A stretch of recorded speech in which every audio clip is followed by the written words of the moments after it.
పైడి జయరాజ్ గారి పేరు మీద అలాగే కాంతారావు గారి పేరు మీద కూడా స్పెషల్ అవార్డ్స్ యాడ్ చేయడం జరిగింది. అంతేకాకుండా ఉర్దూ సినిమాకి కూడా ఎంకరేజ్ చేయాలి అనే ఉద్దేశంతో ఒక అవార్డు పెట్టడం జరిగింది, బెస్ట్ ఫిలిం అవార్డు, అదొకటి యాడ్ అయింది. అంతేకాకుండా 2014లో తెలంగాణ ఏర్పాటైన తర్వాత ఉమ్మడి రాష్ట్రంగా ఉన్నప్పుడు మనకు నంది అవార్డ్స్ ఉన్నాయి. తర్వాత రాష్ట్రాలు వేరువేరు అయిన తర్వాత తెలంగాణ సపరేట్గా మనకు తెలంగాణ రాష్ట్రం రావడం జరిగింది. సో దానికోసం 2014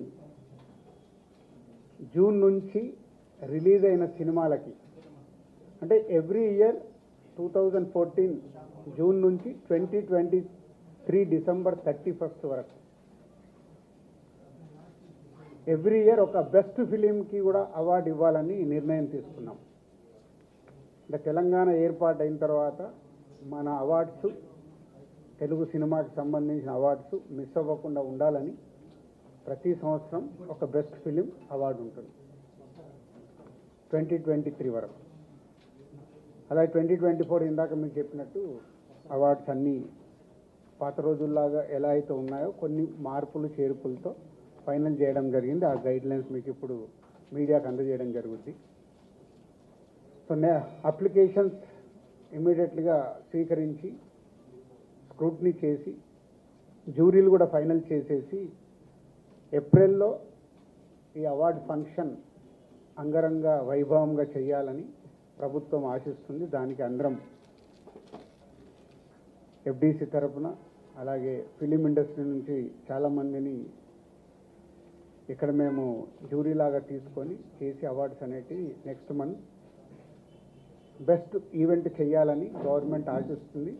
దానికి మేము కంప్లీట్ చేయాలని ఈ రోజు నుంచి కంకణం కట్టుకున్నాం. ఇది మెయిన్ ఎజెండా. ఇవన్నీ మీకు ఇప్పుడు ఎఫ్డిసి నుంచి మొత్తం ఎలాంటి గైడ్లైన్స్ ఉన్నాయి ఏంటి అనేది మీకు అన్నీ ఇవ్వడం జరుగుతుంది.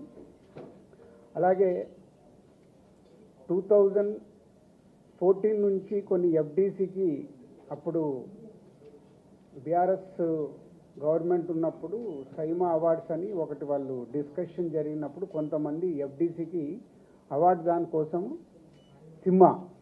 సిమ్మా అవార్డ్స్ అనుకున్నప్పుడు దానికి కొంతమంది ఎఫ్డిసికి అవార్డ్స్ కోసం అప్లికేషన్తో పాటు సమ్ అమౌంట్స్ పే చేశారంట.